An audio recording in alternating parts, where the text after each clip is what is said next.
अस्सलाम वालेकुम, मैं हूँ शाम राजपूत। साउथ अफ्रीका के बारे में ये मशहूर था कि ये चोकर्स हैं, ये चोक कर जाते हैं। जैसे ही आईसीसी टूर्नामेंट्स के नॉकआउट स्टेज पे साउथ अफ्रीका की टीम पहुंचती थी तो इनके हाथ पांव फूल जाते थे। ये अपनी रवायती क्रिकेट खेलना ही भूल जाती थी। हालांकि सारा टूर्नामेंट ये अच्छा खेल के आती थी, सारे मैच अच्छे तरीके से जीत के आती थी, सारे खिलाड़ी परफॉर्मेंस दे रहे होते थे और टीम बिल्कुल एक फ़िट नज़र आ रही होती थी कि ये टीम इस टूर्नामेंट को जीतने की अहलियत रखती है। लेकिन जैसे ही नॉकआउट स्टेज आती थी तो ये टीम ठुस हो जाती थी। ये अब की बात नहीं है, ये उस वक़्त भी ऐसे ही था जब इस टीम में बड़े बड़े खिलाड़ी मौजूद थे। Smith, callus, Hashim Amla, Dale Steyn, Morne मोकल और एबी डिविलियर जैसे मायानाज खिलाड़ी थे। तब भी यही सिचुएशन थी। अगली टीम को ये एडवांटेज होता था कि अगर उनका मैच साउथ अफ्रीका के साथ पड़ गया तो वो साउथ अफ्रीका को आसानी से हरा देंगे। यहाँ तक कि छोटी टीम्स ने भी नॉकआउट स्टेजेस में साउथ अफ्रीका को हराया आईसीसी टूर्नामेंट्स में। ये यहाँ तक ये चौक हो जाते थे। ये सूरत हाल थी साउथ अफ्रीका की क्रिकेट टीम की। लेकिन इस बार सारे आइडियाज़ को, सारी जो बातें थी उनको इस बार साउथ अफ्रीका की क्रिकेट टीम ने गलत साबित कर दिया। लोग तनकीद करते थे कि ये चोकर हैं। इस बार जो इनके पिछले दाग थे सारे इन्होंने धो दिए हैं।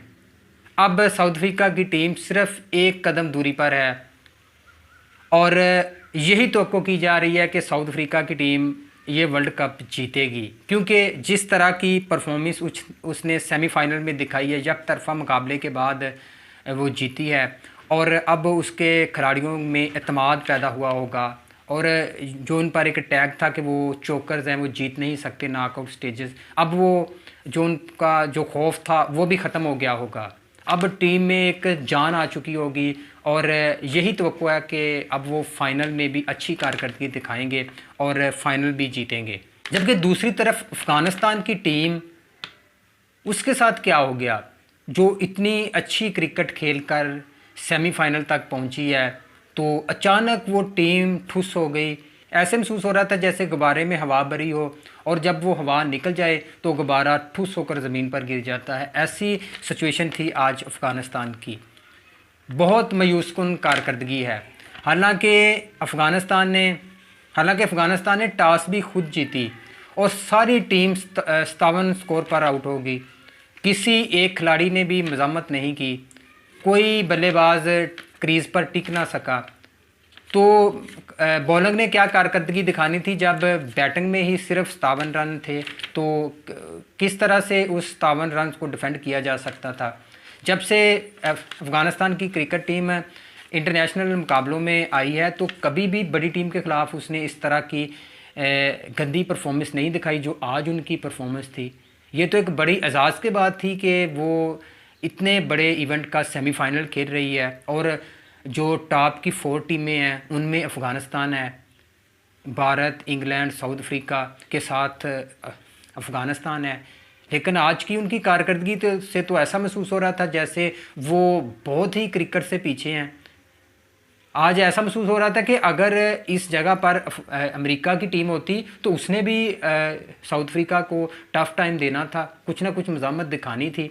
चलो आपने जीतना नहीं था तो कुछ ना कुछ मज़ामत तो दिखाते, चलो पता चलता कि यार सेमीफाइनल तक टीम पहुंची है, लड़कर पहुंची है।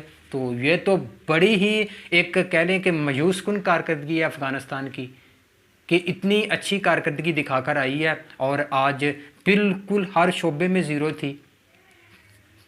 एक लम्हे के लिए भी नज़र नहीं आया कि अफ़गानिस्तान की टीम सेमीफाइनल खेल रही है इतने बड़े इवेंट का। ये तो लग रहा था कि जैसे कोई क्लब लेवल की टीम है और उसको साउथ अफ्रीका जैसी मजबूत टीम के साथ उसका मुकाबला है। इस तरह तो नई टीम बनती जिस तरह की आज की अफ़गानिस्तान की कारकर्दगी है। इससे तो बहुत जो एक शायकीन में, अफ़गानिस्तान के शायकीन में और टीम में बहुत एक बेचैनी पैदा हो गई होगी। जिस तरह से ये टीम उठी थी, ये लग रहा था कि अच्छी कारकर्दगी दिखाएगी, तो ये तो जिस तरह से उठी थी उसी तरह से फिर वो ज़मीन बोस हो चुकी है। या तो ये प्रेशर जो सेमीफाइनल का था, इतने बड़े इवेंट का सेमीफाइनल, उसका प्रेशर ये बर्दाश्त नहीं कर पाए और इसमें फिर सारी जो उनकी कारकर्दगी थी पिछली वो पाश होगी, ये भी एक वजह हो सकती है। दूसरा सेमीफाइनल होने जा रहा है भारत और इंग्लैंड के दरमियान। इंग्लैंड को नफसियाती बरतरी हासिल है क्योंकि 2022 के सेमीफाइनल में भारत को इंग्लैंड ने यकतरफा मुकाबले के बाद हराया था। 10 विकेटों से हार हुई थी भारत को इंग्लैंड के हाथों और इंग्लैंड फिर फाइनल में पाकिस्तान से जीती। तो ये एक नफसियाती बरतरी तो है, लेकिन दूसरी तरफ अगर देखा जाए तो भारत की टीम भी इस बार बहुत अच्छी फॉर्म में है।